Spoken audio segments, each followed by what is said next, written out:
Hey everyone, it's Kate Byars, and on today's broadcast, I'm excited. We're talking about time and effective use of time. And I swear I wish I was like a time management business owner because I'd probably be raking in all sorts of glorious profits because everyone is talking about time and time management and effective use of their calendar. And oh my goodness. All right, so let's dig in because our approach is going to be different, as you know, because we're going to take an approach that's more scientific and a little bit more human behavior focused. So obviously, there's all sorts of external tools, apps, calendars that you can put into place to better manage your time.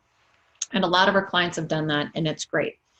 I'm assuming if you're listening to this broadcast, you probably tried some of those things, and they haven't worked enough for you. So one of the things that's really, really, really important for you to understand is twofold. One is as you build your career, as you become more senior in your career and just older, your time is going to have a different value, right? Like when you started your career, what did we have to do? Like we'd finally graduated college and we were like, oh, what do I do with myself? I mean, yeah, you can always go to a party or something, but the goal and what was exciting was to work. And the thing that we had to trade for dollars at that time, for the most part, was time. Agreed? We didn't have a lot of experience. Yeah, we had an education, but especially in this day and age and growing up in, the culture that we grew up in, kind of, most people have an education. So, at least depending on what kind of job you're going for. So it really became just a matter of who was going to put in the most time. And I remember as a very junior employee, one of the things I would do to create more value and to earn that promotion faster was I would give up time. I would work later than everyone else. I would offer to take someone else's workload if they were going on vacation, and I would cut my own vacation short. Sound familiar? And everyone was like, oh my gosh, Kate's everywhere and always available. And it got me someplace, right? I got to know a lot more people that way. I got to work with a lot more people across different businesses. People were like, oh my gosh, we can really rely on Kate. Like that's kind of what you're doing when you're younger.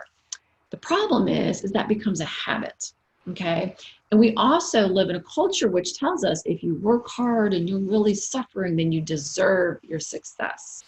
Okay, so that's going to be the second part of the equation. So the first thing you have to realize is that you've created all these habits over the course of your career where it's putting in the time.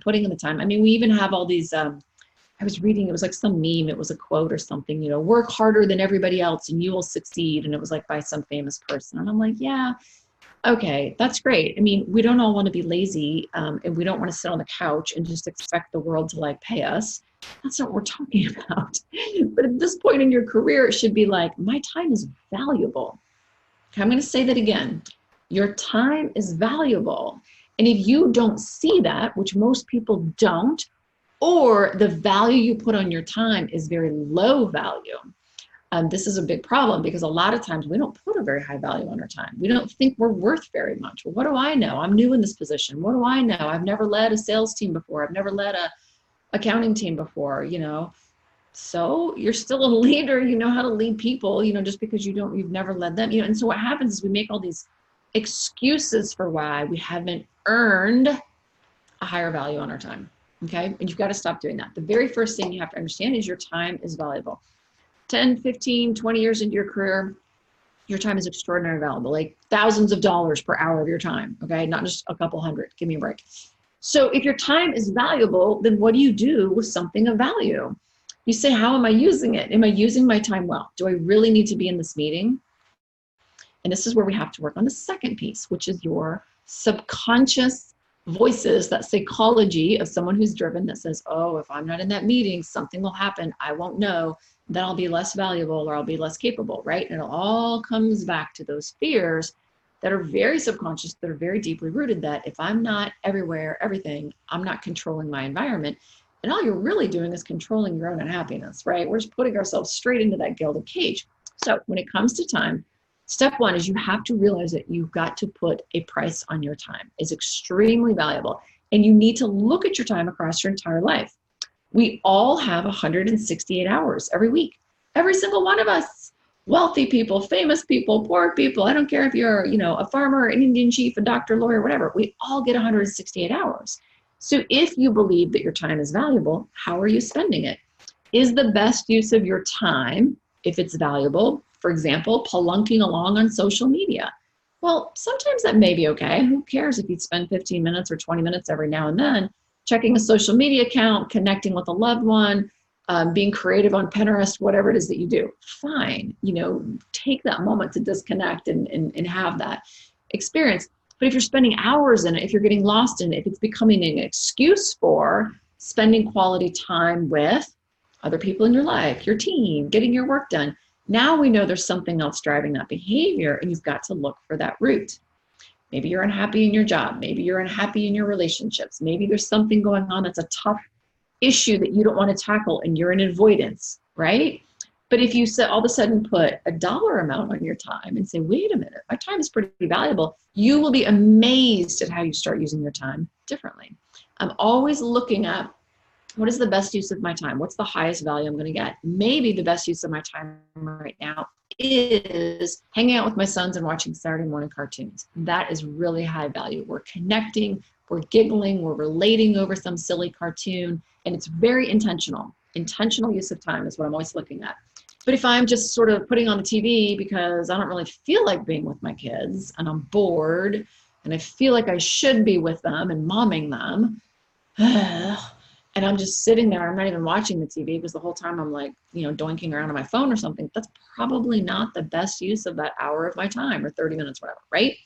So you want to be looking at how am I best using my time. When someone sends me an email, I look at all the things that I have to do as far as really effectively using my time, because my time has a very high dollar amount on it, right?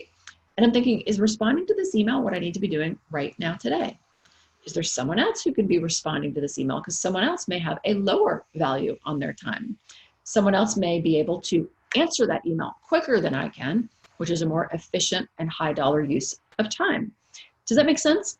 So everyone always asks me, like, Kate, how do highly successful executive women manage their time? This is it. This is it. There's no like special calendar that we all have access to, like the Insider Club, or there's not like, I've had assistants before who manage my calendar for me. I don't have one now, but yeah, sure, those things are helpful too, that there's someone there like blocking your calendar for you and all these things. You can certainly put time on your calendar for yourself, blah, blah, blah. But that only works if you actually do it, right? I mean, how many of us have put meetings for ourselves to do our own work on our calendar, and you always overwrite that meeting? So I don't care if you have the best assistant in the world. If you're going to behave that way, you're still not going to have effective use of your time. Put a dollar value on your time. Then what you have to do is work on the internal work that I always talk about, that psychology, which has you driving, that compulsion to, I just can't leave the office yet. I can't leave my email box undone. I can't miss this meeting. I can't not go on this business trip. If I'm not in the middle of everything, I'm not important and they won't love me anymore, That is ultimately what you have to work on, because if you look at truly high successful women who are also happy, okay, disclaimer there, they're happy and have a high level of well-being, another disclaimer, a lot of successful women out there, a lot of successful men out there, doesn't mean they're happy and have well-being. Who truly have happiness and well-being, they own their own time. They control it.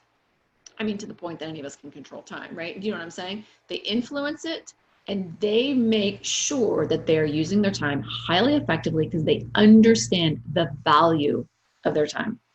So again, this is all an internal decision. None of what I have shared with you right now is what? An external time management system, a personal assistant or a secretary who's going to manage your calendar for you, blocking your calendar strategies, blah, blah, blah. It's you getting really, really deeply in touch with the fact that your time is valuable. And it's you getting really crystal clear on what actions and activities, both in your career and your home life, will live up to that value. And when you do that, boom, guess what? Life is great. You go through the day and you go, wow, I accomplished 2 or 3 major things. I feel amazing. Yeah, my inbox is a little full. Yeah, there's some phone calls that might be unreturned. I'm going to go home and think I'm going to go work out. And then I'm going to grab my kids and we're going to do some reading. And we might walk to the park tonight. Those all sound like high value, high quality activities to do with my valuable time. And then I might, check my email later, do a few within 20 minutes if there's anything in there that's really important. Otherwise, that'll be waiting till tomorrow, because then I'm going to, go hang out with my husband. If you value your time that way, guess what? Others will value your time that way. And that's the other secret. Women especially, men do this too, but women especially, we don't value our time. And so guess what?